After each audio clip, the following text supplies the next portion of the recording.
Tadi kami ke Jalan Adipura mendapat laporan bahwa ada terjadinya tawuran antar warga. Jadi kami bersama tim membackup Polsek Manakukar. Nah, begitu kami sampai di TKP, para pelaku tawuran sudah berhamburan melihat kedatangan para petugas. Jadi kami selanjutnya melakukan penyisiran, tapi tak ada satupun tersangka yang kami dapatkan. Tapi alhamdulillah situasi bisa diamankan.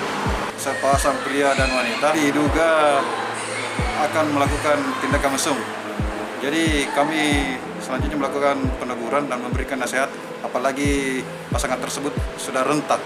Jadi untuk menghindari hal-hal yang tidak ingin, kami memberikan teguran dan edukasi.